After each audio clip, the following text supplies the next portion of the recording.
ನಮಸ್ಕಾರ. ನನ್ನ ಆತ್ಮೀಯ ಸಾರಿಗೆ ಸಹೋದರರೇ ಮತ್ತು ನನ್ನ ಆತ್ಮೀಯ ಸಾರಿಗೆ ಹಿರಿಯ ಸಿಬ್ಬಂದಿಗಳೇ, ನಾನು ನಿಮ್ಮ ಚಂದ್ರು.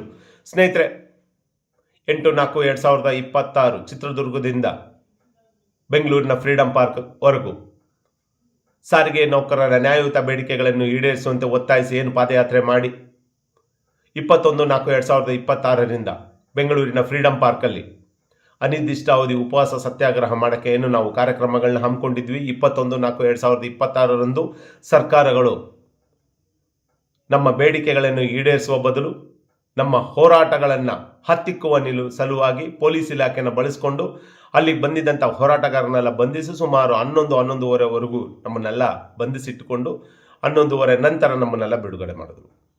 ಈ ಎಲ್ಲ ಜಂಜಾಟಗಳನ್ನು ಈ ರೀತಿ ಸರ್ಕಾರಗಳು ನಮ್ಮ ಜೊತೆಯಲ್ಲಿ ಆಟ ಆಡ್ತವೆ ಅಂತ ಒಂದು ಮುಂದಾಲೋಚನೆಯಿಂದ ನಾವು ಮಾನ್ಯ ಘನ ನ್ಯಾಯಾಲಯದಲ್ಲಿ ಒಂದು ರಿಟ್ ಅರ್ಜಿಯನ್ನು ದಾಖಲಿಸಿದ್ವಿ.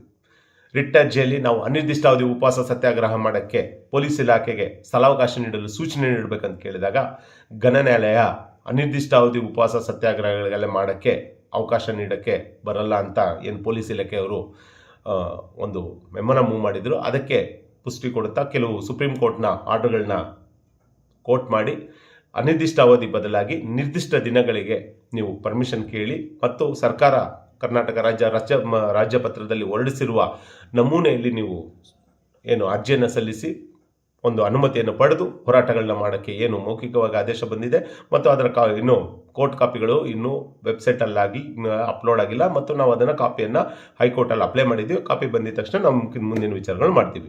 ಸೊ ಈ ನಿಟ್ಟಿನಲ್ಲಿ ನಾವು 21/4/2026ರಂದು ಅನುಮತಿಯನ್ನು ನಿರಾಕರಿಸಿದಾಗ ನಾವು ಕೋರ್ಟಲ್ಲಿ 27ರಿಂದ ನಾವು ಹೋರಾಟಕ್ಕೆ ಹೋಗ್ತೀವಿ, ಪರ್ಮಿಷನ್ನ ಕೊಡಿಸಿ ಅಂತ ನಾವು ಹೈಕೋರ್ಟಲ್ಲಿ ಅರ್ಜಿಯನ್ನು ಸಲ್ಲಿಸಿದ್ವಿ. 27/4/2026ರಿಂದ ಹೋರಾಟಕ್ಕೆ ಹೋಗ್ತೀವಿ ಅಂತ. ಈ ಮಧ್ಯದಲ್ಲಿ 29/4/2026ರಂದು ನಮ್ಮ ಮಾನ್ಯ ಸಾರಿಗೆ ಸಚಿವರ ಅಧ್ಯಕ್ಷತೆಯಲ್ಲಿ ಏನು ಸಭೆ ನಿಗದಿಯಾದ ಕಾರಣ ನಾವು 27ನೇ ತಾರೀಕೇನು ಹೋರಾಟ ಮಾಡಬೇಕು ಅಂತ ನಿರ್ಧಾರ ಮಾಡಿದ್ದೀವಿ. ಅದನ್ನು 29ನೇ ತಾರೀಕು ನಮ್ಮ ಸಭೆಯಲ್ಲಿ ಸರ್ಕಾರಗಳು ನೀಡಿರುವ ಭರವಸೆಯಂತೆ ಸಾರಿಗೆ ನೌಕರರಿಗೂ ಸರ್ಕಾರಿ ನೌಕರರಿಗೆ ಇರುವಂಥ ಸರಿಸಮಾನ ವೇತನವನ್ನು ನೀಡುತ್ತೇವೆ ಅಂತ ಏನು ಪ್ರಣಾಳಿಕೆ ಭರವಸೆಯನ್ನು ಕೊಟ್ಟಿದ್ದಾರೆ. ಆ ನಿಟ್ಟಿನಲ್ಲಿ ಯಾವುದೇ ಕ್ರಮಗಳನ್ನ ಕೈಗೊಳ್ಳದೇ ಇದ್ದರೆ ಮತ್ತು 38 ತಿಂಗಳ ವೇತನದ ಹಿಂಬಾಕಿ ಮತ್ತು ಚುನಾವಣೆ ಬಗ್ಗೆ ಯಾವುದೇ ಸ್ಪಷ್ಟ ನಿರ್ಧಾರಗಳನ್ನ ತಗೊಂಡಿಲ್ಲ ಅಂದರೆ ನಮಗೆ ವಿಧಿ ಇಲ್ಲದೆ 30/4/2026ರಂದು ನಾವು 30/4/2026ರಿಂದ 9/5/2026 ಸುಮಾರು 10 ದಿನಗಳ ಕಾಲವರೆಗೆ ನಾವು ಉಪವಾಸ ಸತ್ಯಾಗ್ರಹ ಮಾಡ್ತೀವಿ ಅಂತ ಈಗಾಗಲೇ ನಾವು ಪೊಲೀಸ್ ಇಲಾಖೆಗೆ ಅನುಮತಿಗಾಗಿ ಪತ್ರವನ್ನು ನೀಡಿದ್ದೇವೆ. ಸ್ನೇಹಿತರೆ, ಹೈಕೋರ್ಟಿನ ನಿರ್ದೇಶನ ಇರೋದ ಕಾರಣ ಮತ್ತು ನಮ್ಮ ಘನ ನ್ಯಾಯಾಲಯದ ನಿರ್ದೇಶನದಂತೆ ನಮೂನೆಯಲ್ಲಿ ನಾವು ಅರ್ಜಿಯನ್ನು ಸಲ್ಲಿಸಿರುವ ಕಾರಣ ನಮಗೆ ಈ ಬಾರಿ ಅನುಮತಿ ಸಿಗುತ್ತೆ ಎಂಬ ಭರವಸೆ ಖಂಡಿತ ಇದೆ. ಸ್ನೇಹಿತರೆ, ಇಷ್ಟೆಲ್ಲ ನಾವು ಪ್ರಯತ್ನಗಳನ್ನ ಮಾಡ್ತಾಯಿದ್ದೀವಿ, ಕಾನೂನಾತ್ಮಕವಾಗಿ ಸರಿ ಮತ್ತು ಹೋರಾಟಗಳ ಮೂಲಕ ಸರಿ. ಸ್ನೇಹಿತರೆ, ಇಲ್ಲಿ ಈಗ ಬೆಂಗಳೂರಲ್ಲಿ ನಮ್ಮ ಕೈಲಿ ಇರೋಕ್ಕಾಗ್ತಾ ಇಲ್ಲ. ಆದರೆ ಈ ಉರಿ ಬಿಸಿಲಿನಲ್ಲಿ ಯಾವ ರೀತಿ ನಾವು ಪಾದಯಾತ್ರೆ ಬಂದೆ ಅಂತ ನೆನೆಸ್ಕೊಳ್ಳಂದ್ರೆ ಈಗ ಮೈಯೆಲ್ಲ ಜುಮ್ಮನ್ನುತ್ತೆ. ನಮ್ಮ ಹೆಣ್ಣುಮಕ್ಕಳು ಸಹ ಬಿಟ್ಟಿಲ್ಲ, ಅವರು ಸಹ ಎಷ್ಟು ಹುಮ್ಮಸ್ಸಿನಿಂದ ಹೆಜ್ಜೆ ಹಾಕಿದ್ರು ಗೊತ್ತಾ? ಯಾರಿಗೋಸ್ಕರ? ನಮ್ಮ ಸಾರಿಗೆ ನೌಕರರ, ನಮ್ಮ ಸಹೋದ್ಯೋಗಿಗಳ ಒಂದು ಹಿತಕ್ಕಾಗಿ, ಅವರ ಮುಂದಿನ ಭವಿಷ್ಯಕ್ಕಾಗಿ. ಸ್ನೇಹಿತರೆ, ಶಾಶ್ವತ ಪರಿಹಾರ ಅನ್ನೋದು ನೀವು ಪರಿಕಲ್ಪನೆನೇ ತಗೊಳ್ತಾ ಇದ್ದೀರೋ ಗೊತ್ತಿಲ್ಲ ನನಗೆ. ಎಷ್ಟು ವರ್ಷಗಳು ನಾವು ಹಿಂಗೆ ಬದುಕನ್ನ ಹಾಳು ಮಾಡ್ಕೊಳ್ಳೋದು ಹೇಳಿ. 6 ಗತ್ತಲಿಲ್ಲ 3 ಇಳಿಲಿಲ್ಲ ನಮ್ಮ ಭವಿಷ್ಯಗಳು. ಈ DA ಅನೌನ್ಸ್ಗಳು ಮಾಡ್ದಂಗೆ 3%, 5%, 7% ಎಲ್ಲಿದ್ದೀವಿ ಸ್ನೇಹಿತರೆ? ಇನ್ನು ಯಾವ ಕಾಲ ಇದಕ್ಕೆ ನಾವು ಬದುಕ್ತಾ ಇದ್ದೀವಿ? ಇನ್ನೇನು ಏಪ್ರಿಲ್ ಮೇ ಬಂತು, ಇನ್ನು ಸ್ಕೂಲು ಕಾಲೇಜುಗಳಿಗೆ ನಮ್ಮ ಮಕ್ಕಳನ್ನೆಲ್ಲ ಅಡ್ಮಿಷನ್ಗಳನ್ನ ಮಾಡಿಸ್ಬೇಕು. ಫೀಸ್ಗಳ ಕಥೆಗಳೇನು, ಅವರ ಮುಂದಿನ ಭವಿಷ್ಯ ಏನು? ಈ ಬಾರಿ SLC ಮತ್ತು PUC ರಿಸಲ್ಟ್ ನೋಡಿದ್ರೆ ನಿಜಕ್ಕೂ ನಮ್ಮ ಮಕ್ಕಳ ಮೇಲೆ ನಮಗೆ ಎಷ್ಟು ಹೆಮ್ಮೆ ಗರ್ವ ಉಂಟಾಗುತ್ತೆ ಅಂದರೆ, ಅಷ್ಟು ಚೆನ್ನಾಗಿ ಸ್ಕೋರ್ಗಳು ಮಾಡಿದ್ದಾರೆ. ಬಟ್ ಅವರ ಸ್ಕೋರ್ಗಳು ಮಾಡಿದಂಥ ತಕ್ಕಂಗೆ ನಾವು ಅವ್ರಿಗೆ ವಿದ್ಯಾಭ್ಯಾಸಗಳನ್ನ ಕೊಡಿಸೋದು ಬೇಡವಾ? ಅವರ ಭವಿಷ್ಯಗಳನ್ನ ರೂಪಿಸೋದು ಬೇಡವಾ ನಾವು? ಈ ವೇತನಗಳಲ್ಲಿ ಏನೋ ನಮ್ಮ ಅಪ್ಪನೋ ನಮ್ಮ ತಾತಗಳನ್ನೋ ಇಟ್ಟೋಗಿದ್ರೆ ಓಕೆ, ಇದೇ ಸಂಬಳಗಳಲ್ಲಿ ತಗೊಂಡಿದ್ದೀರಿ, ಇದೇ ಸಂಬಳದಲ್ಲಿ ಜೀವನಗಳು ನಡೆಸ್ಕೊಂಡು ಇದೇ ಸಂಬಳದಲ್ಲಿ ನಮ್ಮ ಎಲ್ಲ ಕಷ್ಟ ನಷ್ಟಗಳನ್ನೆಲ್ಲ ತೂಗಿಸ್ಬೇಕಂದ್ರೆ ಯಾವ ರೀತಿ ಸಾಧ್ಯ ಆಗುತ್ತೆ? ಒಂದು ಸ್ವಲ್ಪ ಯೋಚನೆ ಮಾಡಿ. ಅಂಥದ್ರಲ್ಲಿ ನೀವು ಎಷ್ಟು ಕೊಡ್ತಾರೋ ಕೊಳ್ಳಿ ಅಂತ ಒಂದು ನಿಮ್ಮನ್ನು ನೀವೇ ಡಿಗ್ರೇಡ್ ಮಾಡ್ಕೊಳ್ಳುವಂಥ ವಿಚಾರದಲ್ಲಿ ಯಾಕೆ ಇನ್ನೂ ನಿಮ್ಮ ತಲೆಗಳಲ್ಲಿ ತುಂಬಿಸ್ಕೊಳ್ತಾ ಇದ್ದೀರಾ? ಏನ್ ಭೂಮಿವರೆಗೂ ಬಗ್ಗಿದೀವಿ ಸ್ನೇಹಿತರೆ, ಇನ್ನು ಎಲ್ಲಿ ಭೂಮಿ ಒಳಗಡೆ ಪಾತಾಳಕ್ಕೆ ತಲೆ ತುರುಗ್ಸಕ್ಕಾಗುತ್ತಾ? ಇನ್ನು ಎಷ್ಟು ಬಗ್ಗಕ್ಕಾಗುತ್ತೆ? ಸ್ವಲ್ಪ ಯೋಚನೆ ಮಾಡಿ. ಅದೆಲ್ಲ ಸರಿ, ನೀವು ಹೇಳೋದೆಲ್ಲ ಸರಿ ಅಣ್ಣ, ಆದ್ರೆ ಸರ್ಕಾರಗಳು ಕೊಡಲ್ವಲ್ಲ, ಸರ್ಕಾರಗಳು ಇದಾಗಲ್ವಲ್ಲ, ಎಲ್ಲರೂ ಒಗ್ಗಟ್ಟಾಗಲ್ವಲ್ಲ, ಏನಕ್ಕೆ ಇನ್ನು ಈ ಕುಂಟನೆಪಗಳನ್ನ ಹೇಳ್ಕೊಂಡು ಇನ್ನೂ ಕಲಾಹರಣಗಳನ್ನ ಮಾಡ್ತಾ ಇದ್ದೀರಾ? ಇದು ನಮ್ಮ ಭವಿಷ್ಯಗಳು ಅಂತ ನಮ್ಗೆ ಯಾಕೆ ಅರ್ಥ ಆಗ್ತಾ ಇಲ್ಲ ಸ್ನೇಹಿತರೆ? ಸ್ವಲ್ಪ ಯೋಚನೆ ಮಾಡಿ ನೋಡೋಣ. ಪ್ರಣಾಳಿಕೆಯಲ್ಲಿ ಸರ್ಕಾರಗಳು ಕೊಟ್ಟಿದ್ದೇವೆ, ಯಾಕೆ ನಾವು ಒತ್ತಾಯ ಮಾಡಬಾರ್ದು? ಎಲ್ಲರೂ ಒಗ್ಗಟ್ಟಾಗಿ ಯಾಕೆ ನಾವು ನಿಂತ್ಕೋಬಾರ್ದು ಅನ್ನೋದು ನಿಮ್ಗೆ ಯಾಕೆ ಅರ್ಥ ಆಗ್ತಾ ಇಲ್ಲ ಸ್ನೇಹಿತರೆ? ಈಗಾಗಲೇ ನಿಮ್ಗೆ ನೋಡಿರ್ಬೋದು, ಪ್ರಣಾಳಿಕೆ ಎಂದಾಗ ನಮ್ಮ ಏನು ಈ ಥರ ನಮ್ಮ ಸಂಘಟನೆಗಳು ಇದ್ದಾವೆ ನಮ್ಮ ಸಂಸ್ಥೆಯಲ್ಲಿ, ಅವರೆಲ್ಲ ಇದರಲ್ಲಿ ಗ್ರಾಮರ್ ಮಿಸ್ಟೇಕ್ ಇದೆ, ಇದು ಸ್ಪೆಲ್ಲಿಂಗ್ ಮಿಸ್ಟೇಕ್ ಇದೆ, ಇದು ಪದಗಳು ಇಂಗ್ಲಿಷ್ ಬರಬಾರ್ದಾಗಿತ್ತು ಅಲ್ಲಿ ಬರಬೇಕಾಗಿತ್ತು ಅಂತ ಹೇಳ್ತಾ ಮಹಾನುಭಾವರು ಇದೇ JAC, AITC, CITU, AITUC ಇವರೆಲ್ಲ ಸೇರ್ಕೊಂಡು ಏನು ತೆಲಂಗಾಣದಲ್ಲಿ ಏನು ಒಂದು JAC ಅಂತ ಜಾಯಿಂಟ್ ಆಕ್ಷನ್ ಕಮಿಟಿ, ಜಂಟಿ ಕ್ರಿಯಾ ಸಮಿತಿ ಮಾಡ್ಕೊಂಡಿದ್ದಾರೆ. ಅವರು ಅಲ್ಲಿ ಪ್ರಣಾಳಿಕೆ ಭರವಸೆಯಂತೆ ಸರ್ಕಾರದಲ್ಲಿ ಸಾರಿಗೆ ನೌಕರರನ್ನು ವಿಲೀನಗೊಳಿಸ್ಕೋಬೇಕು ಅಂತ ಹೋರಾಟಗಳನ್ನ ಮಾಡ್ತಾ ಇದ್ದಾರೆ. ಈಗ ಸಾಮಾಜಿಕ ಜಾಲತಾಣದಲ್ಲಿ ಅದೇ ಟ್ರೆಂಡಿಂಗ್ ಆಗ್ತಾ ಇರೋದು. ಈ ಒಂದು ಹೋರಾಟದಲ್ಲಿ ನರಸಂಪೇಟೆನ ಜಾಗದಲ್ಲಿ ಶಂಕರ್ ಗೌಡ ಅನ್ನೋ ಒಬ್ಬ ಚಾಲಕ ತನ್ನ ಮೈ ಮೇಲೆ ಪೆಟ್ರೋಲ್ನ ಸುರ್ಕೊಂಡು ಆತ್ಮಹತ್ಯೆಗೆ ಯತ್ನಿಸಿ ಪ್ರಾಣವನ್ನು ಬಿಟ್ಟವನೇ. ಈಗ ಅತ್ಯಂತ ತೀವ್ರಗೊಂಡಿರುವ ಹೋರಾಟಗಳು ಸರ್ಕಾರ ವಿಲೀನಗೊಳಿಸುವಂತ ನಿಟ್ಟಿನಲ್ಲಿ ಒಂದು ಕಮಿಟಿ ರಚನೆ ಮಾಡಿ ಅದಕ್ಕೆ ಮತ್ತು ಫಿಟ್ಮೆಂಟ್ಗಳನ್ನ ಕೊಡೋ ರೀತಿಯಲ್ಲಿ ಏನು ನಿನ್ನೆಯಿಂದ ಟಿವಿಯಲ್ಲೂ ಸಹ ಬರ್ತಾ ಇದೆ. ಅವರ ಹೋರಾಟಕ್ಕೆ ತಂದ ಜಯ ಸಿಕ್ಕಿಬಿಟ್ಟಿದೆ, ಪ್ರತಿಫಲ ಸಿಕ್ಕಿದೆ. ಆದರೆ ಅದೇ AITC, CITU ಮತ್ತು ಇತರ ಕಾರ್ಮಿಕ ಸಂಘಟನೆಗಳು ಏನಿದ್ದಾವೆ, ಕಮ್ಯುನಿಸ್ಟ್ ಸಂಘಟನೆಗಳು ಯಾಕೆ ಕರ್ನಾಟಕದಲ್ಲಿ ಬೇಡ ಅಂತ ಇದ್ದಾರೆ? ಕರ್ನಾಟಕದ ಸಾರಿಗೆ ನೌಕರು ಸರ್ಕಾರಿ ನೌಕರರಾಗೋದು ಬೇಡ, ಸರ್ಕಾರಿ ನೌಕರರಿಗಿರುವ ಸರಿಸಮಾನ ವೇತನ ಪ್ರಣಾಳಿಕೆ ಭರವಸೆ ಅಂತ ಕೇಳೋದು ಬೇಡ ಅಂತ ಇದ್ದಾರೆ ಅಂತ ನನಗಂತೂ ಈ ಡಬಲ್ ಸ್ಟ್ಯಾಂಡ್ ಅರ್ಥ ಆಗ್ತಲ್ಲ ಸ್ನೇಹಿತರೆ. ಪಕ್ಕದಲ್ಲಿರೋ ಆಂಧ್ರದಲ್ಲಿ ತಗೊಂಡ್ರು, ಈಗ ತೆಲಂಗಾಣನೂ ತಗೊಳ್ತಾ ಇದ್ದಾರೆ, ಕರ್ನಾಟಕದವ್ರು ಮಾತ್ರ ನಮಗೆ ಬೇಡ ಅಂತ ಇದ್ದೀವಿ. ಅಲ್ಲೂ ಕಾಂಗ್ರೆಸ್ ಪಕ್ಷನೇ, ಅಲ್ಲೂ ಮ್ಯಾನಿಫೆಸ್ಟೋ ಡಿಮ್ಯಾಂಡೇ ಕೊಟ್ಟಿರೋದು, ಇಲ್ಲೂ ಕರ್ನಾಟಕನೇ, ಇಲ್ಲೂ ಮ್ಯಾನಿಫೆಸ್ಟೋ ಡಿಮ್ಯಾಂಡೇ ಇರೋದು. ಯಾಕೆ ಡಬಲ್ ಸ್ಟ್ಯಾಂಡು ನನ್ಗಂತೂ ಅರ್ಥ ಆಗ್ತಾ ಇಲ್ಲ. ಆಂಧ್ರದಲ್ಲಿ ಸರ್ಕಾರಿ ನೌಕರು ಬೇಡ, ನಮಗೆ ಮತ್ತೆ ಕಾರ್ಪೊರೇಷನ್ ಬೇಕು ಅಂತ ಕೇಳ್ತಾ ಇದ್ದಾರೆ ಅಂತ ಬಾಯ್ ಬಡ್ಕೊಳ್ತಾ ಇದ್ದ ಗ್ರೂಪ್ನವರು ಈಗ ಪಕ್ಕದಲ್ಲಿ ತೆಲಂಗಾಣವ್ರು ಕೇಳ್ತಾ ಇದ್ದಾರಲ್ಲ ಸ್ವಾಮಿ, ಅಲ್ಲಿ ಸರಿ ಇಲ್ಲ ಅಂದಿದ್ದೀರಾ, ಇವ್ರು ಯಾಕೆ ಕೇಳಬೇಕಾಗಿತ್ತು? ಯೋಚನೆ ಮಾಡಿ. ಈ ಡಬಲ್ ಸ್ಟ್ಯಾಂಡ್ ಏನಂತ ನನಗಂತೂ ಅರ್ಥ ಆಗ್ತಿಲ್ಲ ಸ್ನೇಹಿತರೆ. ಈಗಿನ ಪರಿಸ್ಥಿತಿ ತಮಗೆ ಈಗಾಗಲೇ ಆಂಧ್ರದವ್ರು ತೋರಿಸ್ಕೊಟ್ಟವ್ರೆ. ನಾನು ಇದಕ್ಕಿಂತ ಮೊದಲು ಹೇಳ್ತಾ ಇದ್ದೆ ನೋಡಿ, ಹೋರಾಟಗಳು ನಮ್ಮಲ್ಲಿ ಹತ್ತಿಕ್ಕುವಾಗೆ ಸರ್ಕಾರಗಳು ಎಂಥ ಕ್ರಮಗಳನ್ನ ಕೈಗೊಳ್ತವೆ ಅಂದರೆ, ಈಗೇನು ಶಕ್ತಿ ಯೋಜನೆ ಅಂತ ಏನು ತೆಲಂಗಾಣದಲ್ಲೂ ಸಹ ಮಹಾಲಕ್ಷ್ಮಿ ಯೋಜನೆ ಇದೆ, ಅಲ್ಲೂ ಸಹ ಮಹಿಳೆಯರಿಗೆ ಫ್ರೀ ಇದೆ. 2 ದಿನದಿಂದ ಪ್ರೈವೇಟ್ ಬಸ್ ಆಪರೇಟರ್ಗಳನ್ನ ಇಟ್ಕೊಂಡು, ಪ್ರೈವೇಟ್ ಡ್ರೈವರ್ಗಳನ್ನ ಇಟ್ಕೊಂಡು ಮಹಿಳೆಯರ ಜೊತೆಯಲ್ಲಿ ಗಂಡಸರು ಫ್ರೀ ಕೊಟ್ಬಿಟ್ರು. ಯೋಚನೆ ಮಾಡಿ ಮುಂದಿನ ನಮ್ಮ ಭವಿಷ್ಯ ಹೆಂಗಿರುತ್ತೆ ಅಂತ. ಅಲ್ಲಿ ಇನ್ನೂ ನಮ್ಮ ಬಸ್ಗಳ ಸಂಖ್ಯೆ ಜಾಸ್ತಿ ಇಲ್ಲ, ನೌಕರರ ಸಂಖ್ಯೆ ಜಾಸ್ತಿ ಇಲ್ಲ. ಸುಮಾರು 48-49 ಸಾವಿರ ಜನ ಇದ್ದಾರೆ ನೌಕರರು, ಮತ್ತು ಬಸ್ಗಳ ಸಂಖ್ಯೆನೂ ಕಡಿಮೆ ಇದೆ. ಹೊಸ ರಾಜ್ಯ, ಇನ್ನೂ ಆರ್ಥಿಕವಾಗಿ ಸದೃಢಗೊಂಡಿಲ್ಲ, ಇನ್ಫ್ರಾಸ್ಟ್ರಕ್ಚರ್ ಇನ್ನೂ ನಮ್ಮಷ್ಟು ಡೆವಲಪ್ಮೆಂಟ್ ಇಲ್ಲ. ಆದರೆ ಕರ್ನಾಟಕಕ್ಕೆ ಏನಾಗಿದೆ, ನಮ್ಮದು ದೊಡ್ಡ ರಾಜ್ಯ, ಆರ್ಥಿಕವಾಗಿ ಸದೃಢವಾಗಿರೋದು, ಮತ್ತು ನಮ್ಮ ಇನ್ಫ್ರಾಸ್ಟ್ರಕ್ಚರು, ನಮ್ಮ ಬಸ್ಸುಗಳು ಇದೆಲ್ಲ ಈಗಾಗಲೇ ಉತ್ಕೃಷ್ಟದಲ್ಲಿ ಇರೋದು. ಅದಕ್ಕೆ 100 ಪ್ರಶಸ್ತಿಗಳನ್ನ ನಾವು ಪಡ್ಕೊಂಡಿರೋದು. ಆದರೆ ಇಲ್ಲಿ ಎಲೆಕ್ಟ್ರಿಕ್ ಬಸ್ಸುಗಳ ಹಾವಳಿ ಇನ್ನೂ ಜಾಸ್ತಿ ಆಗಿದೆ. ಈಗಾಗಲೇ 2,000 ಬಸ್ಸುಗಳಿದ್ದಾವೆ, ಮುಂದೆ ಇನ್ನೂ 4,500 ಬಸ್ಸುಗಳು ಆ್ಯಡ್ ಆಗ್ತಾ ಇದ್ದಾವೆ. ಈಗ BMTCಗೆ ಸೀಮಿತವಾಗಿರೋದು, KSRTCಯಲ್ಲಿ ಕೆಲವು ಡಿಪೋಗಳಿಗೆ ಮಾತ್ರ ಸೀಮಿತವಾಗಿರೋದು, ಇಡೀ ರಾಜ್ಯಕ್ಕೆ ಹಬ್ಬುತ್ತಾ ಇದ್ದಾರೆ. ನಾಳೆ ದಿನ ನಾವು ಮುಷ್ಕರಗಳು, ಹೋರಾಟಗಳಂತ ಹೋದಾಗ ಇದೇ ಪ್ರೈವೇಟ್ ಬಸ್ಸುಗಳನ್ನ ಇಟ್ಕೊಂಡು ಸರ್ಕಾರಗಳು, ಯಾವ ಸರ್ಕಾರ ಬಂದ್ರೂ ಅಷ್ಟೇ ಸ್ನೇಹಿತರೆ, ನಮ್ಮ ಸಂಖ್ಯೆ ಇಳಿತಾ ಯಾವ ಸರ್ಕಾರ ಬಂದ್ರೂ ನಮ್ಮ ಬೇಡಿಕೆಗಳನ್ನ ಈಡೇರಿಸಲ್ಲ. ಅದರಲ್ಲಿ ಯಾವುದೇ ಒಂದು ಅನುಮಾನನೂ ಪಡಬೇಡಿ ನೀವು. ಇವತ್ತು ನಾವೇನು ಒಗ್ಗಟ್ಟಾಗಿ ನಿಂತ್ಕೊಂಡು ನಮ್ಮ ಹೋರಾಟಗಳ ಮೂಲಕ ನಾವೇನು ಪಡಿಬೇಕು ಅಂತ ಹೋಗ್ತಾ ಇದ್ರು, ನಾವು ಪಡೆದಿಲ್ಲ ಅಂದರೆ ಮುಂದೆ ಯಾವ ಸರ್ಕಾರಗಳು ಯಾವ ಪ್ರಣಾಳಿಕೆ ಭರವಸೆನೂ ಕೊಡಲ್ಲ, ಯಾವುದೂ ಕೊಡಲ್ಲ. ಸೊ ನಾನು ನಿಮ್ಮಲ್ಲಿ ಕೈ ಮುಗಿದು ಕೇಳ್ಕೊತೀನಿ, ಯಾವ ನಾಯಕರುಗಳು ಒಗ್ಗಟ್ಟಾಗ್ತಾರೋ ಬಿಡ್ತಾರೋ ಅದ್ರ ಬಗ್ಗೆ ಚಿಂತನೆಗಳನ್ನ ಪಡ್ಕೊಂಡು ಕೂತ್ಕೋಬೇಡಿ ಸ್ನೇಹಿತರೆ. ನಮ್ಮ ಬೇಡಿಕೆ ನ್ಯಾಯಯುತವಾಗಿದೆ, ಸರ್ಕಾರ ಪ್ರಣಾಳಿಕೆ ಭರವಸೆ ನೀಡಿದೆ. ಬನ್ನಿ 30/4/2026ರಿಂದ ಏನು 29ನೇ ತಾರೀಕು ಇವರೇನಾದರೂ ನಮ್ಮ ಬೇಡಿಕೆಗಳನ್ನ ಈಡೇರಿಸುವ ನಿಟ್ಟಿನಲ್ಲಿ ಯಾವುದೇ ಕ್ರಮಗಳನ್ನ ಕೈಗೊಂಡಿಲ್ಲ ಅಂದರೆ 30/4/2026ರಿಂದ ನಾವು ಎಲ್ಲರೂ ಒಗ್ಗೂಡಿ ನಮ್ಮ ಫ್ರೀಡಮ್ ಪಾರ್ಕಲ್ಲಿ ನಮ್ಮ ಉಪವಾಸ ಸತ್ಯಾಗ್ರಹಗಳು ಮಾಡೋಣ.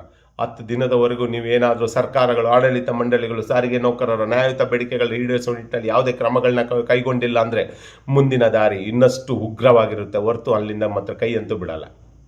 ಇನ್ನು ನಮಗೆ ಬೇರೆ ವಿಧಿನೇ ಇಲ್ಲದೆ ಇನ್ನೆಲ್ಲ ರೀತಿಯ ಹೋರಾಟಗಳು ಆಗಿದ್ದಾವೆ. ಇನ್ನು ಉಳಿದಿರೋದು ಮುಷ್ಕರ ಒಂದೇ. ಈ ಮುಷ್ಕರ ಮಾಡೋದು ಬೇಡ ಅಂತ ನಾವು ಎಷ್ಟೋ ಸಲ ಎಲ್ಲ ವಿಚಾರದಲ್ಲೂ ಯೋಚನೆ ಮಾಡಿದ್ದೀವಿ. ಆದರೆ ಅನಿವಾರ್ಯವಾಗಿ ನೀವು ಅದೇ ದಾರಿಗೆ ತುಳಿಸ್ತೀವಿ ಅಂತ ಹೇಳಿದ್ರೆ ನಮಗೂ ಬೇರೆ ದಾರಿ ಇರಲ್ಲ. ನಾವು ಮುಷ್ಕರ ಮಾಡುವ ನಿಟ್ಟಿನಲ್ಲಿ ಎಲ್ಲರ ಒಂದು ಅಭಿಪ್ರಾಯಗಳನ್ನ ಸಂಗ್ರಹಿಸಿ ಮುಂದಿನ ಉಗ್ರ ಹೋರಾಟಗಳ ಬಗ್ಗೆ ನಾವು ಚಿಂತನೆಗಳನ್ನ ಮಾಡೋಣ.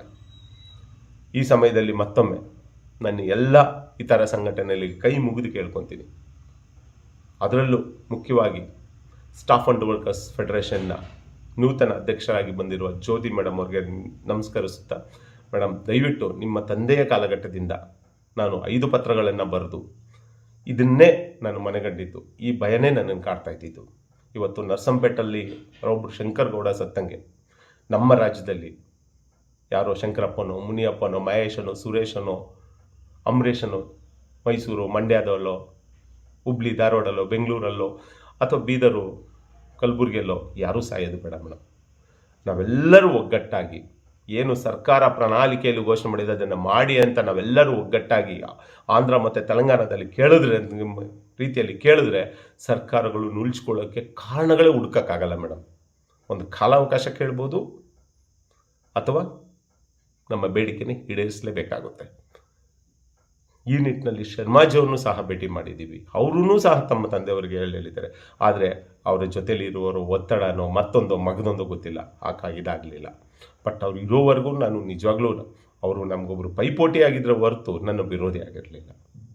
ಹೌದು, ಒಂದು ಕಾಂಪಿಟೇಟರ್ ಅಂತ ನಾನು ಇನ್ನೂ ನನ್ನ ಪದಾಧಿಕಾರಿಗಳಿಗೆ ಮತ್ತು ಇತರರಿಗೆ ಹೇಳ್ತಾ ಇದ್ದೆ, ನನಗೆ ಅನಂತ್ ಸುಬ್ರಾವ್ ಅವ್ರ ಹತ್ರ ಇಳಿಸೋ ಒಂದೇ ಒಂದು ಗುಣ ಏನಂದರೆ, ಈ ಇಳಿ ವಯಸ್ಸಿನಲ್ಲೂ ನಮ್ಮಂಥ ಅರ್ಧ ವಯಸ್ಸು ಚಿಕ್ಕವರಾಗಿರೋ ನಮ್ಮ ಜೊತೆಯಲ್ಲಿ ಪೈಪೋಟಿ ಕೊಡ್ತಾ ಇದ್ದಾರಲ್ಲ, ಆ ಒಂದು ಹೋರಾಟದ ಹುಮ್ಮಸ್ಸಿಗೆ ಸಲ್ಯೂಟ್ ಅಂತ ನಾನು ಹೇಳ್ತಾ ಇದ್ದೆ.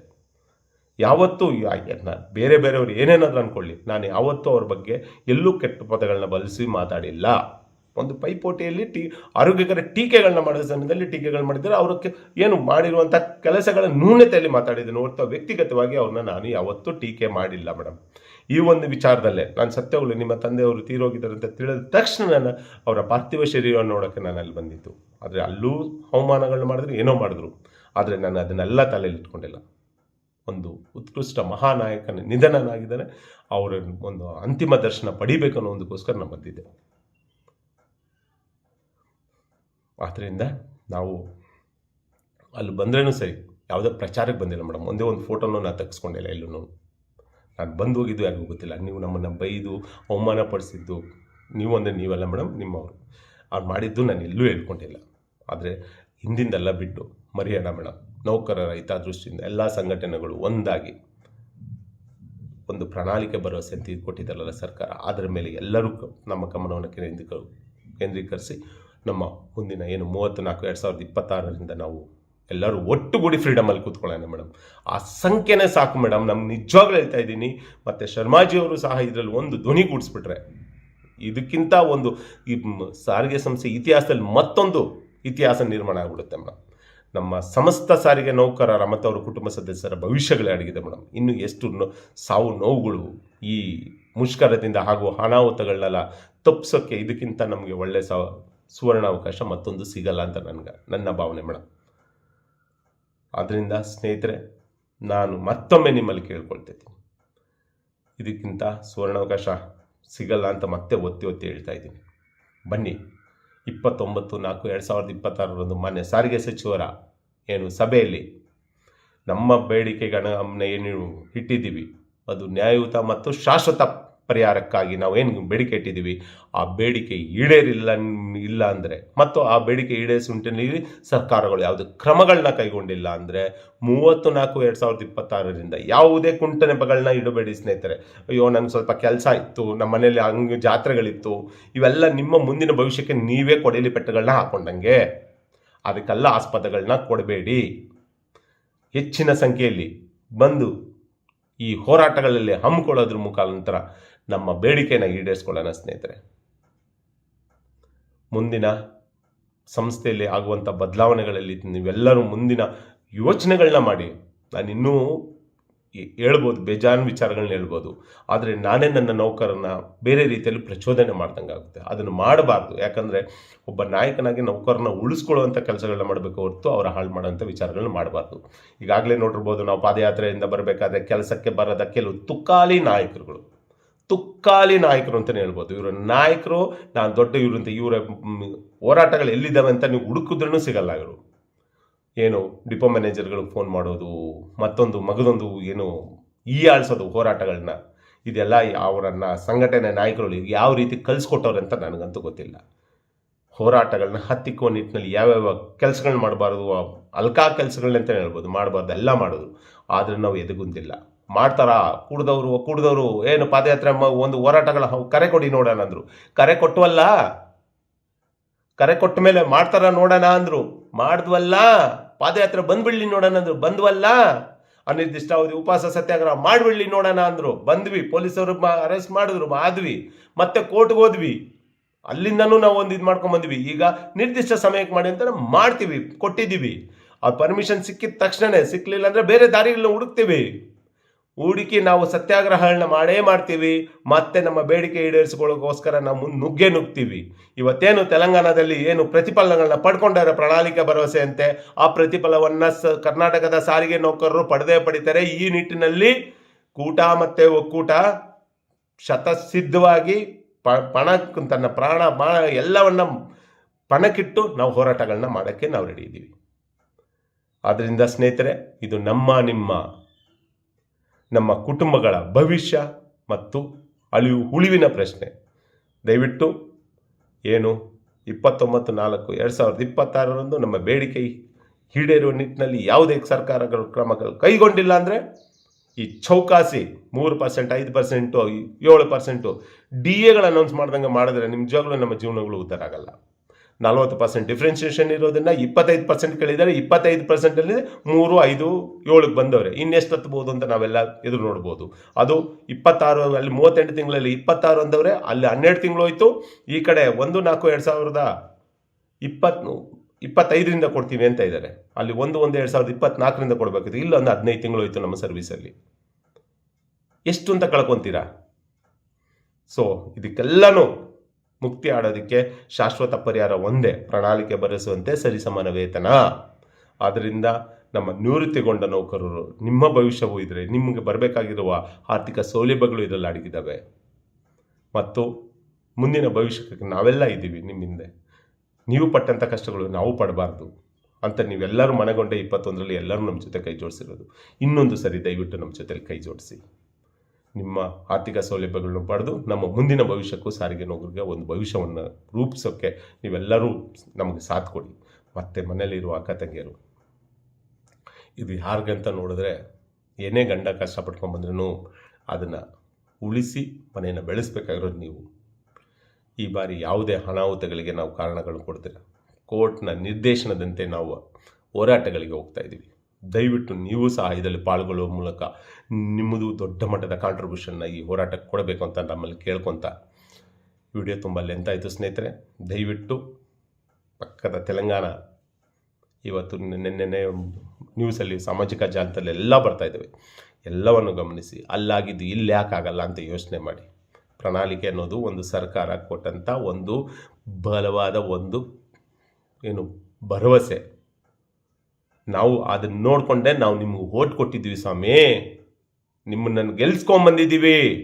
ಪ್ರತಿ ತಾಲೂಕಲ್ಲೂ ಕನಿಷ್ಠ ಪಕ್ಷ 500 ನಮ್ಮ ನೌಕರರು ಮತ್ತು ಕುಟುಂಬ ಸದಸ್ಯರು ಮತ್ತು ನಮ್ಮ ಬಂಧು ಬಳಗ ಎಲ್ಲರೂ ನಿಮ್ಗೆ ಓಟ್ ಮಾಡಿದ್ದೀವಿ. ಕಾರ್ಯಕರ್ತರ ರೀತಿಯಲ್ಲಿ ಫೀಲ್ಡ್ ಕೆಲಸ ಮಾಡಿದ್ದೀವಿ. ಇದನ್ನು ಮಾನ್ಯ ಮುಖ್ಯಮಂತ್ರಿಗಳೇ ಸ್ವಯಂ ಹೇಳ್ಕೊಂಡು ಸುತ್ತಾಡಿದ್ದಾರೆ. ಸಾರಿಗೆ ನೌಕರು ಈ ಸಲ ನಮ್ಗೆ ಕೈ ಹಿಡಿದವ್ರೆ ಅಂತ ಹೇಳ್ಕೊಂಡಿದ್ದೀರಾ ಸ್ವಾಮಿ. ಎಲ್ಲಿ ನೀವು ಕೈ ಹಿಡಿದವ್ರನ್ನ ನೀವು ಕೈ ಹಿಡೀರಿ. ನುಡಿದಂತೆ ನಡೆಯುವಂಥ ಸರ್ಕಾರ ಅಂತ ಹೇಳ್ಕೊಂಬರೋರು ಸಾರಿಗೆ ನೌಕರರಿಗೂ ಸಹ ನೀವು ಆ ಮಾತನ್ನು ಉಳಿಸ್ಕೋಬೇಕು. ಇಲ್ಲ ಅಂದರೆ ಇಂದಿನ ಸರ್ಕಾರಕ್ಕೆ ನಾವೇನು ಸಾರಿಗೆ ನೌಕರರು ಪಾಠನ ಕಲಿಸ್ಕೊಟ್ಟಿದ್ದೀವಿ. ಮುಂದಿನ ದಿನಗಳಲ್ಲಿ ಅದು ತಮಗೂ ಅನ್ವಯಿಸುವಂತೆ ಮಾಡ್ಕೋಬೇಡಿ. ತಮ್ಮನ್ನು ಕೈ ಮುಗಿದು ಕೇಳ್ಕೊತೀವಿ. ಸಾರಿಗೆ ನೌಕರರು ಇಷ್ಟಪಟ್ಟು ತಮಗೋಸ್ಕರ ತಮ್ಮ ಹಿಂದೆ ಬೆನ್ನೆಲುಬಾಗಿ ನಿಂತು ಕೆಲಸ ಮಾಡಿರೋರು ನಾವು. ಅದರಿಂದ ತಮ್ಮ ಮೇಲೆ ನಮಗೆ ಅಪಾರವಾದ ನಂಬಿಕೆ, ಗೌರವ ಎರಡೂ ಇದೆ. ನಮ್ಮ ಬೇಡಿಕೆ ಈಡೇರಿಸ್ತೀರಾ, ಎಲ್ಲರಿಗೂ ಕೊಟ್ಟಿದ್ದೀರಾ, ಎಲ್ಲರಿಗೂ ಕೊಡುಗೈ ದಾನಿಯಾಗಿದ್ದೀರಾ. ಸಾರಿಗೆ ನೌಕರರಿಗೂ ನೀವು ಸಹ ಒಂದು ಕರುಣೆ ತೋರಿಸಿ ಸ್ವಾಮಿ ಅಂತ ಕೇಳ್ಕೊಳ್ತಾ ಈ ವಿಡಿಯೋವನ್ನು ಎಲ್ಲ ನಮ್ಮ ನೌಕರರಿಗೆ ತಲುಪುವಂತೆ ಶೇರ್ ಮಾಡಿ ಮತ್ತು ಹೋರಾಟಗಳಿಗೆ ಸಜ್ಜಾಗಿ ಸ್ನೇಹಿತರೆ. ಜೈ ಹಿಂದ್, ಜೈ ಕರ್ನಾಟಕ.